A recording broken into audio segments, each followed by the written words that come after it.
Leah is going to talk to us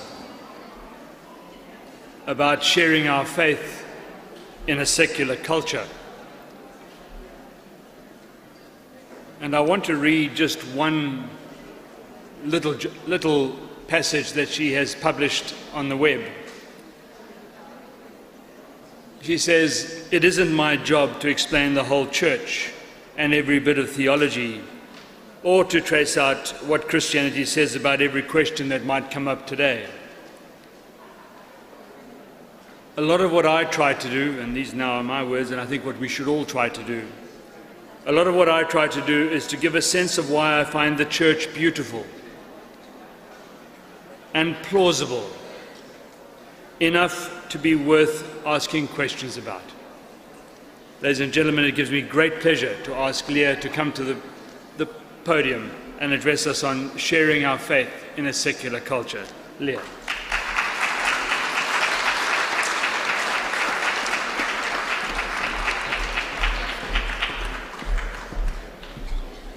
Well, hello.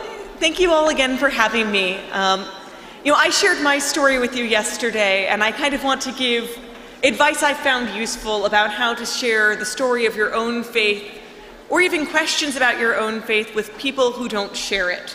I titled this talk about just sharing your faith in a secular culture, but I think a lot of the time what we find we're doing is arguing about our faith, in a secular culture. It doesn't feel like an act of sharing.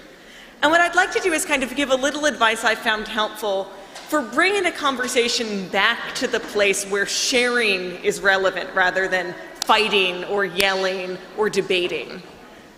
Because I think a lot of the time what we think we're going to do when we open a conversation about Catholicism, or about our own faith or our own journey, is we're kind of setting the stage for an argument. Because the one thing we know at the beginning of the discussion is that we disagree. And what we've all had a lot of practice witnessing is, disagreements that look like fights. Whether they're political disagreements that we watch on TV with two talking heads yelling at each other the whole time, or maybe the disagreement that happens between two particularly fractious family members at, the dinner table at holidays. That everyone has a lot of bad models of fights that it's almost easy to slip back into, or for your opponent to expect that you're about to launch into. So people get defensive right at the beginning of a disagreement. Because most disagreements they've seen have been kind of questions of dominance, of how will I meet this person and just beat them over the head with the truth until they say, "Gosh, I'm sorry, you were right and I was wrong, and also you're better than me." No one wants a discussion to end that way, but we're used to seeing them conducted as though that's the destination. So the framework I like to think about having my disagreements in isn't a framework of argument or debate or bludgeoning. I drift into all of those some of the time. But what I try and come back to is thinking about my arguments and the way I approach them being framed as a question of hospitality. That what I really need to cultivate in a disagreement is a sense of hospitality. And why a sense of hospitality? Well, for one thing, I need to make a nice, comfortable home for the person I'm disagreeing with, or they aren't going to stay there and talk to me. The thing we forget sometimes in disagreements, and I forget it sometimes while I'm in them, is that no one's obligated to stay there and be disagreed with. I sometimes am just on the internet, on my blog or anywhere else, engage in kind of a little comments back and forth in an argument. I think, I can't leave, If I leave, everyone will know I stopped talking to this angry person on the internet who's been using all caps for the last 5 messages. And it just feels like leaving isn't an option. But it's always an option to walk away from a fight. And it's important to remember once you start, a disagreement or even a conversation that's based around a disagreement, that your opponent can walk away. They're not a coward for walking away. They're not a bad friend for walking away. They're not a bad arguer or a bad seeker of truth for walking away. So it's my job to make it pleasant for them to stay, which means my first task is hospitality. I'm going to talk about kind of 3 areas in which you can cultivate hospitality in a disagreement. 1, the purely logistical. 2 is kind of the way you approach the whole scope of the argument, how you decide how to arrange your arguments. And then the third is going to be when you actually get to the point where you're sharing your faith, how do you do that? So first, logistically, I found that it's really helpful to just go, am I being a good host, logistically, when I'm in the middle of a disagreement? I once had, about a year ago exactly, I had written an article about this controversial firing of this employee, long story, and what wound up happening on my Facebook page among my friends, so this isn't even internet strangers, so among my friends was kind of a rat-a-tat-tat, you're wrong, no, you're wrong, oh, this person's stupid, and so I'd be starting to write a response to one person, and by the time I'd finished typing, there had been 4 other responses.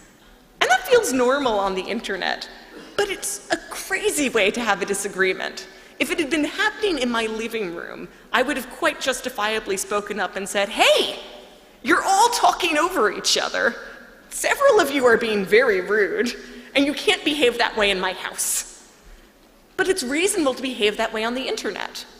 And I didn't have a way to kind of stop everyone right there. So what I did is I made them move the disagreement to my house. Because I couldn't be a good host online. So I just said, gosh, everyone, it sounds like we all disagree. You all live in DC with me.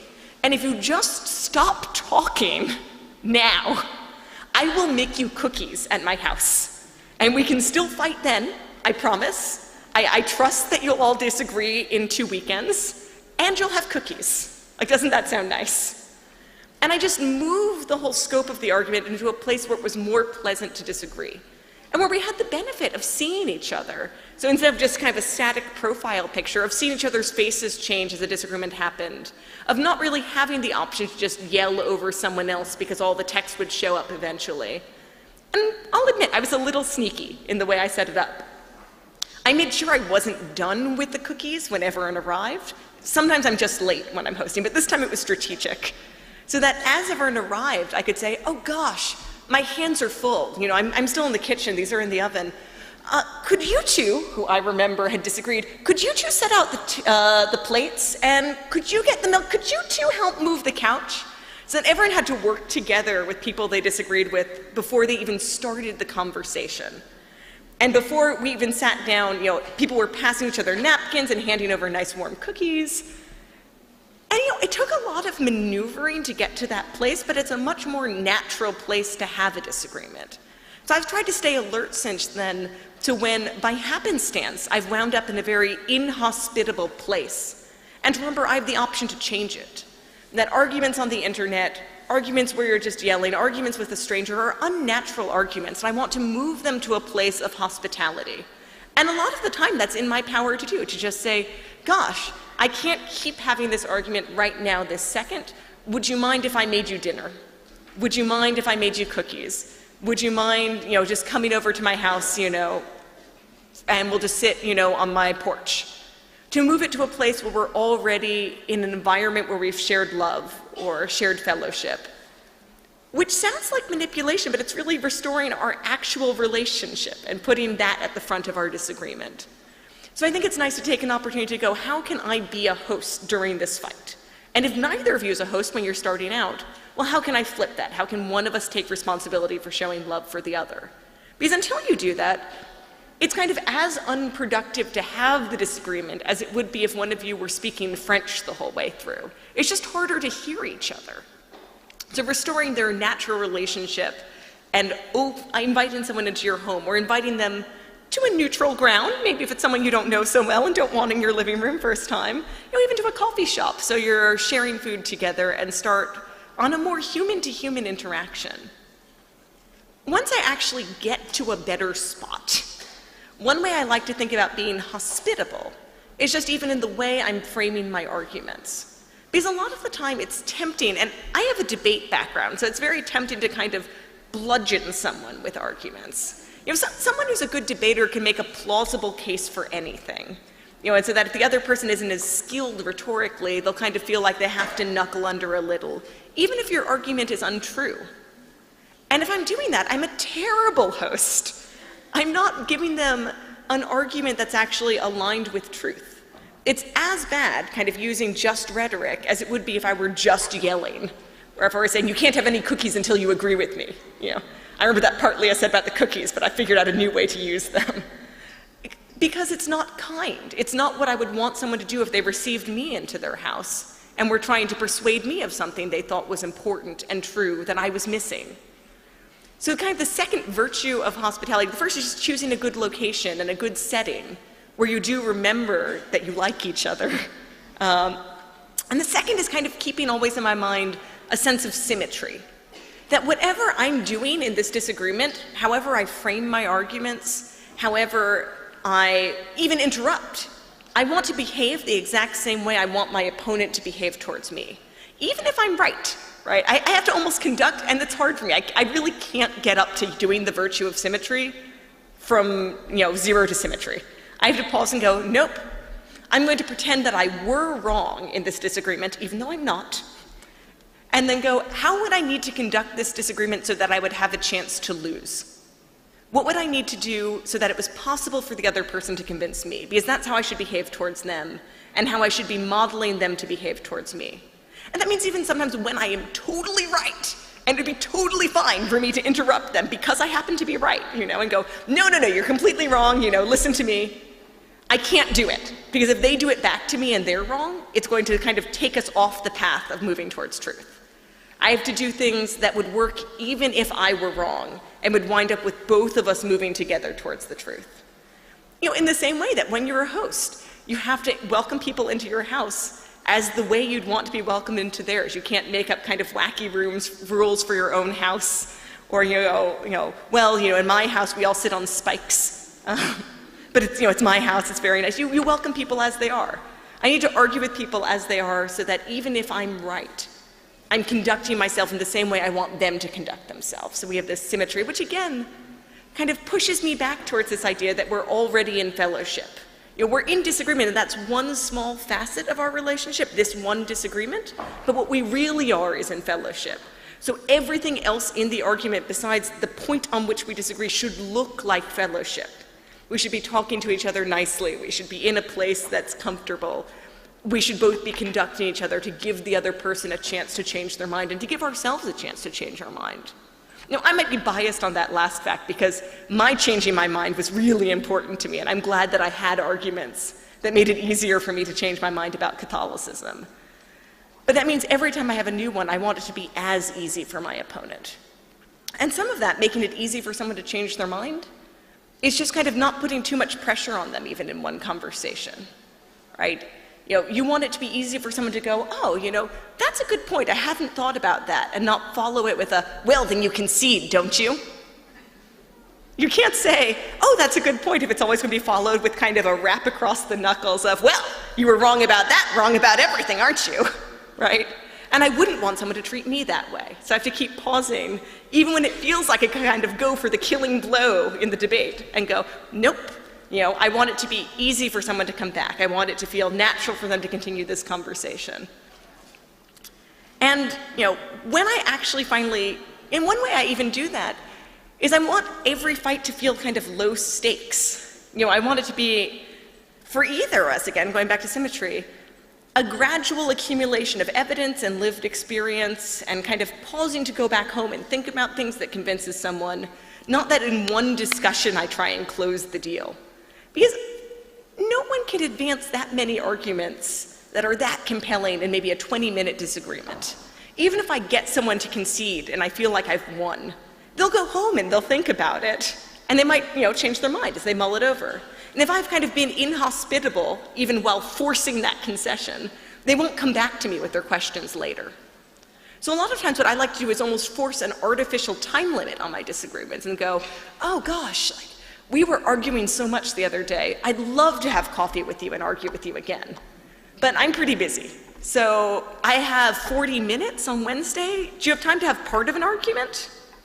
And saying part of an argument means, first of all, my opponent does not need to be worried that they're going to come over to my house and be kind of trapped there for the evening, maybe even the weekend, maybe we'll start having a disagreement and I'll go, oh, wow, this is a great disagreement. I can see you're really wrong. I can pull out the couch, You can just stay here at my house until you concede. It's hard to figure out how to exit an argument. I want it to be easy. I want it to be low stress.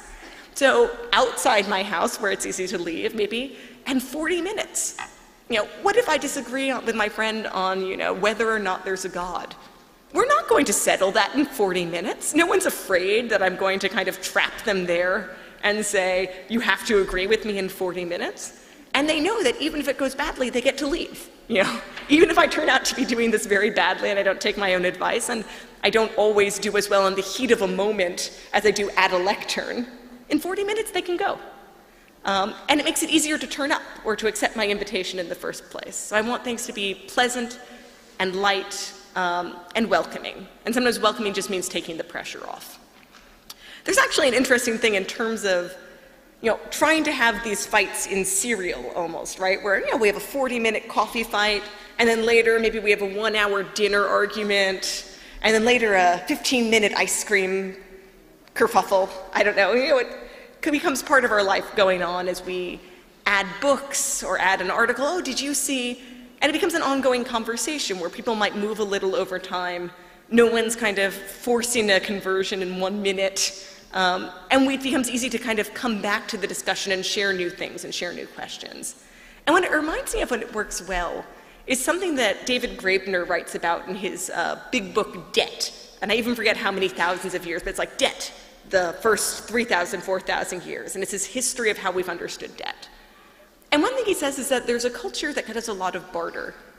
And when people pay each other back, they don't pay each other back exactly. If I borrow 6 chickens from you, you later turn up with 4 heads of broccoli, and it's about right, but you never kind of pay someone back exactly the right amount. And he said the reason you never pay someone back exactly the right amount is because it would be incredibly insulting. It would be, oh, I realized how much I owe you, so I've paid you back exactly. So now we don't need to have anything else to do with each other. We're done. I owe you nothing, you owe me nothing, we're finished. But when you always kind of owe each other a little, oh, I paid you back in broccoli, I probably owe you like 1 extra stalk of broccoli, so next time I have something, I'll come by. There's always an expectation there's a next time, an expectation of welcoming and a continuing relationship. And when your disagreements aren't kind of, let's settle this now, but, oh, I'd love to talk to you about this. I'd love for you to come back with questions. Oh, I just saw this article that reminded me of the disagreement we had a month ago. Maybe you want to look. It's almost like that kind of barter system where each of you bring ideas to the table. No one is ever satisfied. And there's an expectation you want to keep talking to each other. Now, sometimes what happens is, I'm talking to people about this beautiful idea of serial discussions, and people say, well, look, I can't have a serial discussion with this person. I met them on the train once. I met them in a comment thread on the internet. I met them, on the street. We saw each other, we locked eyes, it was disagreement at first sight. And I knew that we could have a beautiful 1-hour disagreement. And maybe you can have a beautiful thing right then. I would expect all those kind of glancing arguments to be less effective for both of you, because you don't have an ongoing relationship where it's natural to bring questions back. Sometimes I've had friends who have had kind of initially glancing disagreements, and they were so hospitable that it did feel natural for someone they met on a train or in a comments thread to go email them, right, and say, oh, I read this thing and it reminded me of what you said. I'd love to talk to you about it again. But most of the time, that doesn't always happen. So my goal is to conduct myself so someone might come back, but to really just put less of my energy into glancing disagreements, even if they feel like they're the noisiest or most important or the ones that are happening on the internet. And put more into the relationships I already have, where I have the opportunity to be hospitable with someone, rather than take every wrong person on the internet and also on the street as my personal duty to have 1 5-minute disagreement with and hopefully wrap things up there. So when I take kind of hospitality as my guide, it not only changes the arguments I have, but it redirects me in terms of where I want to put my effort or my energy or my time in arguments. And so the way it starts to feel for me, and this is hard because I have trouble backing down from a fight because I like having them, and it always feels a little like cowardice. But it starts to move me in the direction where when I see a comment and I don't think it would be productive for me to respond, what I don't feel is, oh, I'm too cowardly to not respond, or I'm shortchanging this person by not responding. I feel like, wow, if I started a disagreement with that person today, I would wind up shortchanging them. I don't have the time or the connection to wind up inviting them over, or to wind up having a deeper discussion. I could only have a surface level disagreement with them. And since that's all I can offer, I don't want to. I don't want to offer them that small thing. I want to find someone else I can offer a larger, more beautiful disagreement to, one that can become an ongoing friendship. And that's kind of been what's helped me a lot, especially since I do blogging, to redirect myself away from just, that person called me a name. I will go write them a paragraph about why that was wrong, to, oh yeah, this friend of mine said something, or this friend of a friend, or this person who I've seen say a lot of reasonable things, so I feel like I have a pre-existing connection with, and sometimes I do have those on the internet. So the thing that confused me, let me respond, calling back to the fact, oh, but I liked your other comments, so I'm confused that you said this, and I can talk about this relationship we already share. But if I'm not going to start a relationship, a one-night stand of a disagreement is kind of as bad as a sexual one. So it's making promises I can't keep. Now, when I actually get to the point where I've welcomed someone into my home, welcomed someone into a coffee shop, wherever it is, where I have this kind of ongoing pattern of disagreements, and it's beautiful, it's a friendship founded on not agreeing with each other, the best kind of friendship, but of both loving truth enough to keep meeting, then I actually get to the moment where I can think about how to share my faith and how to put it before someone. And the temptation is always, I think, to try and start by proving my faith. To go, well, have you gotten a load of St. Anselm's ontological argument for God? I have looked it up on Wikipedia this morning, and here are the steps, Or, even a proof that was convincing to you. And again, that kind of often fails the welcoming test. It's not the question that my friend is most interested in. It's much more of a, let me see if I can get you to concede right this minute. And what I think about in terms of when I open with, once I've finally gotten to the point where we're in a good place, physically, emotionally, to have a disagreement, is this piece of advice people give writers. When you're starting a book, a short story, a novel, anything, that the purpose of the first sentence of your book is to get people to read the second sentence of your book.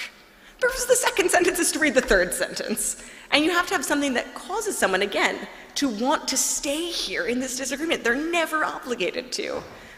I mean, sometimes when I bake, very good cookies, they're obligated to stay around and pretend to listen to me.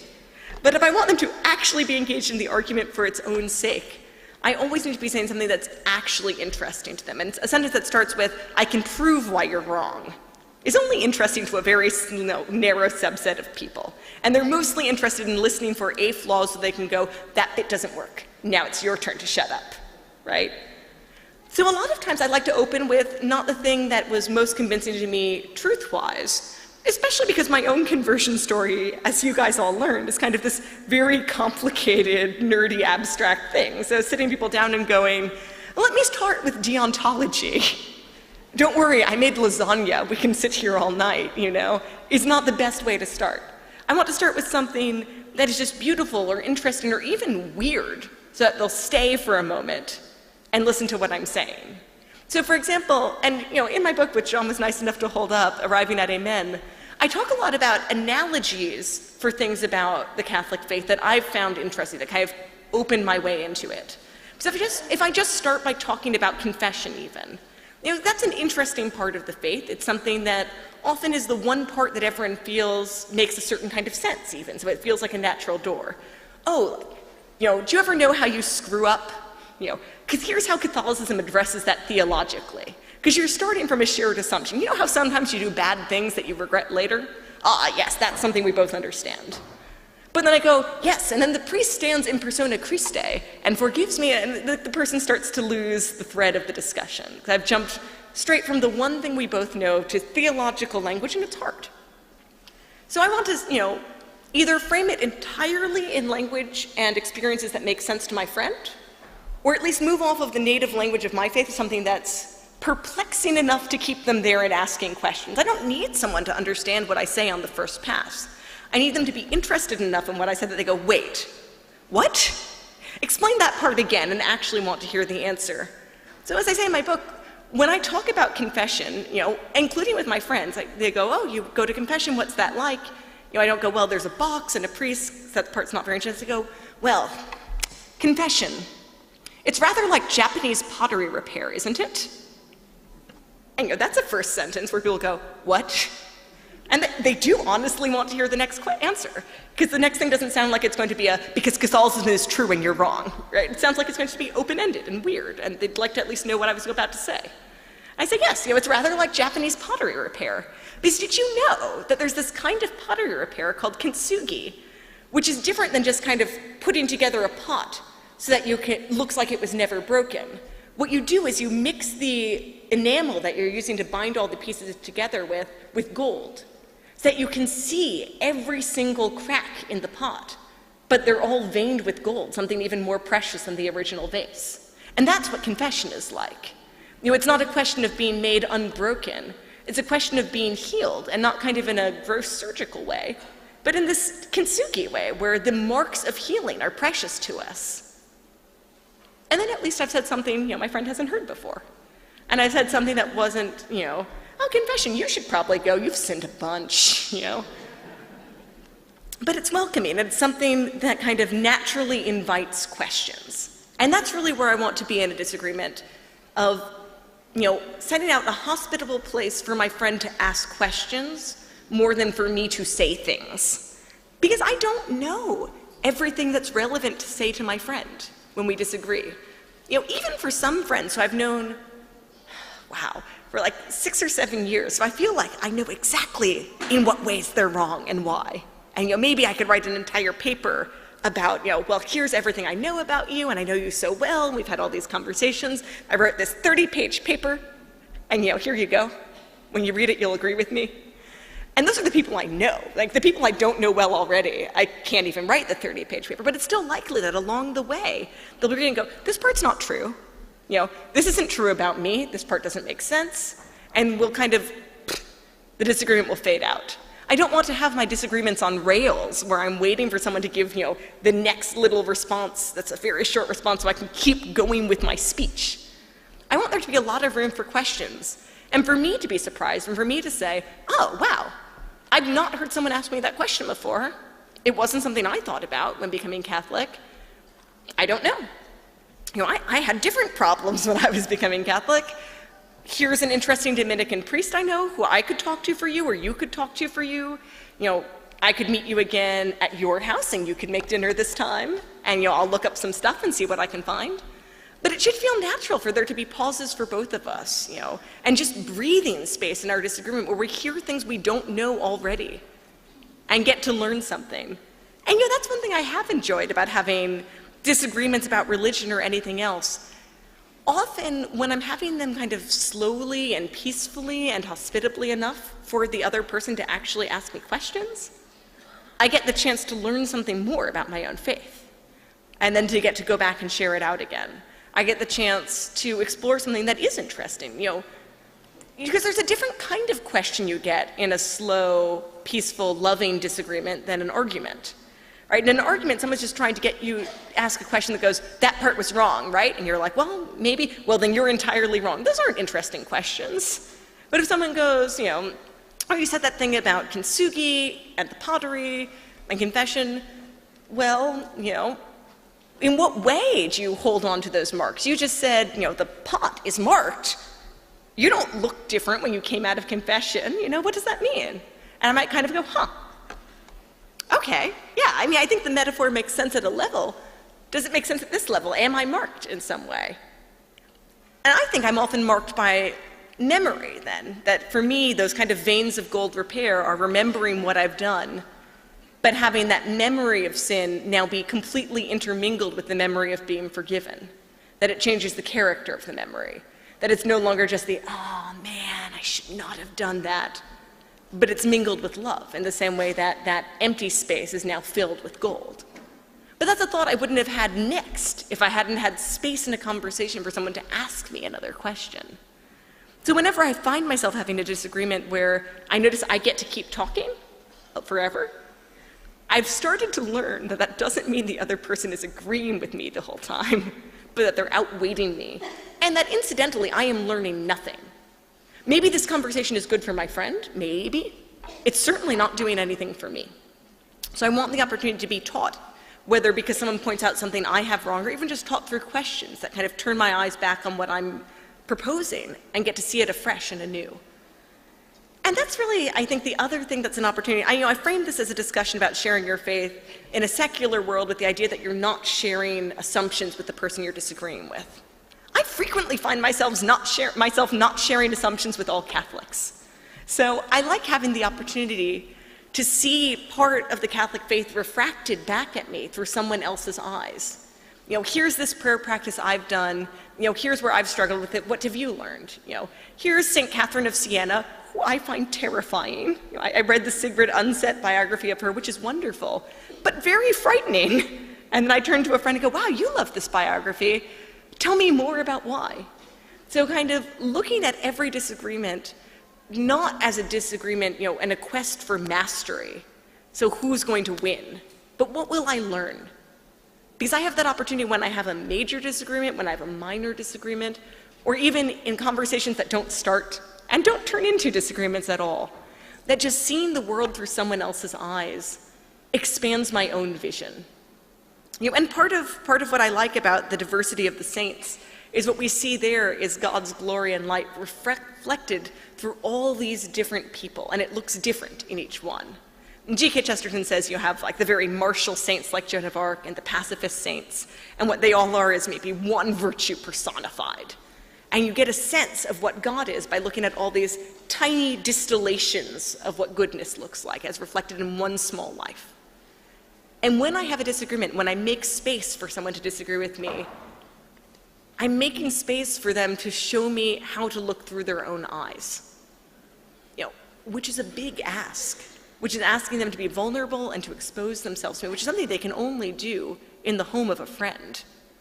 But when I get to do that, I get to look out at the world through another perspective and see different parts of what the world is and what God is, just by getting to see how this person experiences the world, which is an enormous gift. And I'm lucky enough that most of the time I can buy that solely with patience and with cookies. So I'd like to encourage you all, when you find yourself in a disagreement, to ask, how can I be hospitable? How can I be hospitable just in the location that we're having this? Can I move this disagreement somewhere else? Can I have it at my own home? Can I show someone that I'm welcoming them before we even get up to the first thing I really want to say to them? How can I be hospitable in the way I conduct my argument? How can I welcome them to admit doubt? To admit, oh, that was a good point, and am I exhibiting those virtues myself? Because if you never say, oh, that's a good point, it's probably not because your opponent has said nothing smart in the whole disagreement. It's probably because your whole disagreement feels like neither of you can give any ground. It would be unsafe. And then your friend can't wind up conceding. And then finally, when I finally get to the point where we're actually having the disagreement, when I show my position to my friend, am I showing that whatever I think will kind of beat them up the most, kind of like proof, and then you concede? Or am I showing them whatever delights me most, or whatever I think will intrigue them, so that they're invited to keep coming back to me and to continue this conversation and to continue this friendship? And am I kind of hungry not just to show them what I have, whatever beautiful truth it is I think they should look at, but hungry to look at it as they're looking at it and to see through their eyes and to love them, and to get the gift, if I'm brave enough to ask for it, of not just looking at my own argument through their eyes, but getting to look at the whole world through their eyes and be surprised by what else there is to delight in that my own blind spots hide from me. Thank you.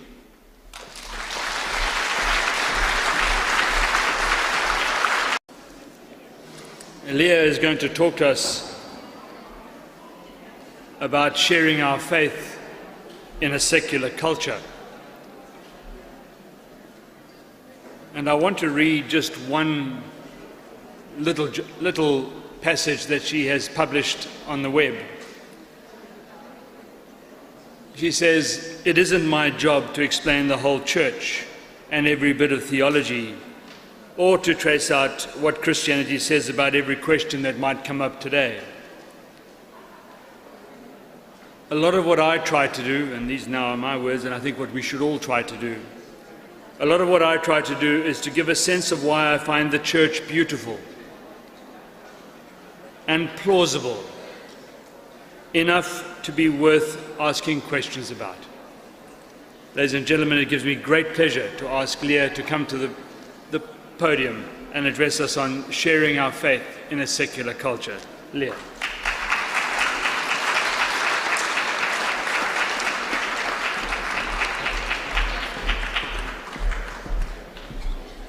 Oh, hello. Thank you all again for having me. I shared my story with you yesterday, and I kind of want to give advice I found useful about how to share the story of your own faith, or even questions about your own faith with people who don't share it. I titled this talk about just sharing your faith in a secular culture, but I think a lot of the time what we find we're doing is arguing about our faith, in a secular culture. It doesn't feel like an act of sharing. And what I'd like to do is kind of give a little advice I found helpful for bringing a conversation back to the place where sharing is relevant rather than fighting or yelling or debating. Because I think a lot of the time what we think we're going to do when we open a conversation about Catholicism, or about our own faith or our own journey, is we're kind of setting the stage for an argument. Because the one thing we know at the beginning of the discussion is that we disagree.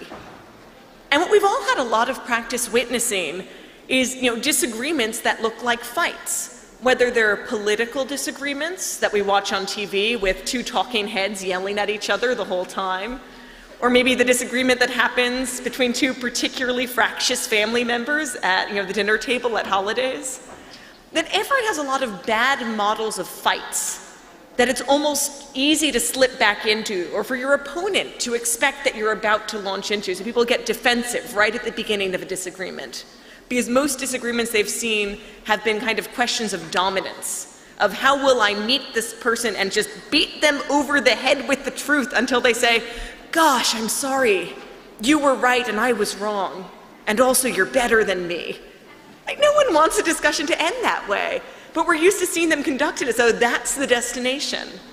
So the framework I like to think about having my disagreements in isn't a framework of argument or debate or bludgeoning. I drift into all of those some of the time. But what I try and come back to is thinking about my arguments and the way I approach them being framed as a question of hospitality.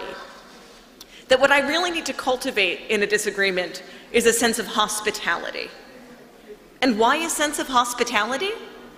Well, for one thing, I need to make a nice, comfortable home for the person I'm disagreeing with, or they aren't going to stay there and talk to me. The thing we forget sometimes in disagreements, and I forget it sometimes while I'm in them, is that no one's obligated to stay there and be disagreed with. I sometimes am just on the internet, on my blog or anywhere else, engage in kind of a little comments back and forth in an argument. I think, I can't leave, if I leave. Employee, long story, and what wound up happening on my Facebook page among my friends, so this isn't even internet strangers, so among my friends was kind of a rat-a-tat-tat, you're wrong, no, you're wrong, oh, this person's stupid, and so I'd be starting to write a response to one person, and by the time I'd finished typing, there had been 4 other responses. And that feels normal on the internet.